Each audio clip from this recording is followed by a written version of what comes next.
ఈరోజు డిసెంబర్ 6 మనం మర్చిపోకూడని రోజు. డిసెంబర్ 6 యొక్క విశేషం మర్చిపోతే అది హిందువులకి ప్రమాద గంటిక.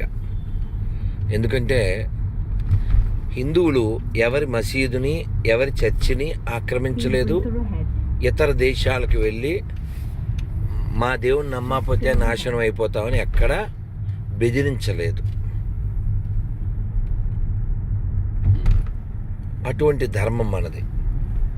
బాబర్ అనే ఒక ఇన్వెడర్, ఒక దొంగ, దోపిడీదారు, డెకాయిట్, వాడు రామ మందిరాన్ని నిర్మూలించి పైన గోపురం తీసి గుమ్మటం కట్టాడు, 3 గుమ్మటాలు.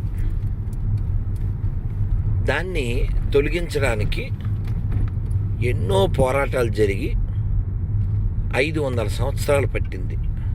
500 సంవత్సరాల పైన పట్టింది. 5 లక్షల మంది పైన హిందువులు బలైపోయారు. ఒక మూర్ఖుడు చేసిన, ఒక మూఢ మతం చేసిన మూర్ఖపు పని వలన. దాన్ని మనం రాముడికి సంబంధం. అయోధ్య అనేది రాముడికి సంబంధించిన ప్లేసు. ఇస్లాంకి, ఖురాన్కి, బాబర్కి, అయోధ్యకి ఏ సంబంధం లేదు. అలాగే ఈ దేశంలో తమను తాము ముస్లిమ్స్ అనుకునే వాళ్ళకి, బాబర్కి, దారి దోపిడీదారులైన అక్బర్కి, టిప్పుకి, లేదంటే తైమూర్కి, ఔరంగజేబ్కి, ఇటువంటి దొంగ లంగాగాళ్ళకి ఈ దేశంలో ఉండే ముస్లింలకి ఏ సంబంధం లేదు. వాళ్ళకి ఇక్కడ ఉండే ముస్లిమ్స్కి, హిందువులకే సంబంధం ఉంది. ఎందుకంటే వాళ్ళది మనది ఒకటే మూలం కాబట్టి. వాళ్ళది నాది నీది ఒకటే డిఎన్ఏ కాబట్టి. ఒక దొంగని హీరో అనుకుని, ఒక దారి దోపిడీ వాడిని హీరో అనుకుని, వాడిని హై ప్లేస్లో పెట్టి ఆలోచించడం చాలా ప్రమాదం. ఈ దేశానికి Shivaji hero, Sambhaji hero, Rana Pratap hero, Bhagat Singh hero, not Babur, not Taimur. Akbar కాదు, టిప్పు కాదు. ఈ దేశాన్ని దోచుకుని, ఈ దేశంలో లక్షల మందిని మతం మార్చి, కోట్ల మందిని కడతేర్చినటువంటి నీచ్ కమ్యూని కుత్తేగాళ్ళకి ఈ దేశంలో ఉండేటువంటి ఎవరికీ సంబంధం లేదు. కాబట్టి డిసెంబర్ 6 అయోధ్యలో ఈ బాబర్ అనేటువంటి మూర్ఖుడు ఆక్రమించి కట్టినటువంటి ఒక పనికిమాలిన ఆ కలంకాన్ని చెరుపుకున్న రోజు డిసెంబర్ 6, 1992. నా భాగ్యం ఏంటంటే ఆ కలంకం చెరిగిపోతున్నప్పుడు నా కళ్ళు అటు చూస్తున్నాయి. ఏమిటో శబ్దం వచ్చింది మధ్యాహ్నం అనుకున్నా. పొద్దునుంచి భజనలు చేస్తున్నాం, వారం ముందు నుంచి అక్కడ ఉన్నాం. రాముడు ఉన్నాడు అంతే, రాములల్లా అక్కడ ఉన్నాడు. శబ్దం వచ్చింది, అయిపోయింది. ఆ శిథిలాలు, ఆ పడ్డవి తీయడానికి అర్ధరాత్రి అయింది. అవి తీసిన తర్వాత ఒక తాత్కాలిక రామ మందిరం ఇటుకలతో, సిమెంటుతో అప్పటికప్పుడు రాత్రి టైంలో నిర్మించబడింది. అందులో నా చేతులు కూడా ఉన్నాయి. అది నా భాగ్యం. ఆ రామ మందిరం, తాత్కాలిక మందిరం మొన్నటిదాకా ఉండేది కదా, అది నిర్మించడానికి ఆ సిమెంటు, ఇసుక చేత్తోనే కలిపి ఇటుక మీద ఇటుక పేర్చాం. అప్పుడు ఏజ్ ఆఫ్ 70 అంతే. 1992 డిసెంబర్ 6 అర్ధరాత్రి ఈ సమయం. ఆ తర్వాత సంఘటనలు మనకు తెలుసు. ఈ ఆక్రమణదారులు యొక్క వారసులు కొన్ని వందల గుళ్ళు కూల్చారు, బాంబులు పెట్టి పేల్చారు. ఇప్పటికీ అదే మనస్థితిలో ఉన్నారు. కాబట్టి హిందువులు మాత్రమే మారాలి.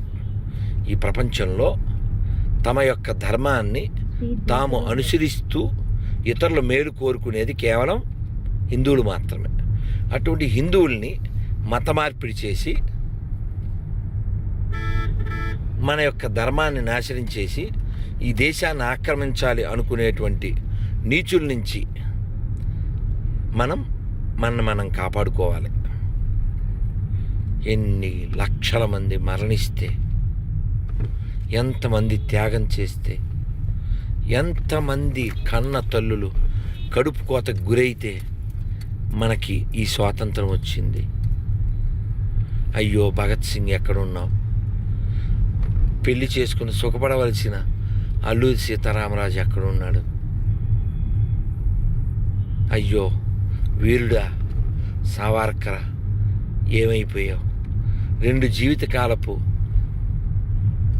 ఖైదులు పొంది ఇంకా బతికుండి కాంగ్రెస్ దాష్టికానికి దుఃఖం పొందుతూ అలాగే ఈ దేశం కోసం తపించినటువంటి వీరులు ఎందరో ఎందరో ఎందరో. వారి త్యాగం వృధా కాకూడదంటే మనం ఎప్పుడు మాట్లాడాలో తెలుసుకోవాలి, ఏం మాట్లాడాలో తెలుసుకోవాలి, ఇంగిత జ్ఞానంతో జీవించాలి. ఆ ఇంగిత జ్ఞానం హిందువులకి చాలా తక్కువ ఉండడం వలన మనం పాకిస్తాన్ కోల్పోయాం, బంగ్లాదేశ్ కోల్పోయాం. ఈ దేశం మీద దాడి చేస్తున్నటువంటి వాళ్ళు, ఈ ధర్మాన్ని నాశనం చేయాలనుకునేటువంటి వాళ్ళలో ఇతర మతస్థులతో పాటు ఇంటి దొంగలైన సెక్యులర్ కుక్కలు కూడా ఉన్నాయి. కాబట్టి అన్ని మతాలు సమానం అంటే కొత్త చెప్పులు 700 వాడండి, పర్లేదు 300 చెప్పులైనా వాడండి, 30 రూపాయల చెప్పులైనా వాడండి, కానీ వాడడం మాత్రం కంపల్సరీ.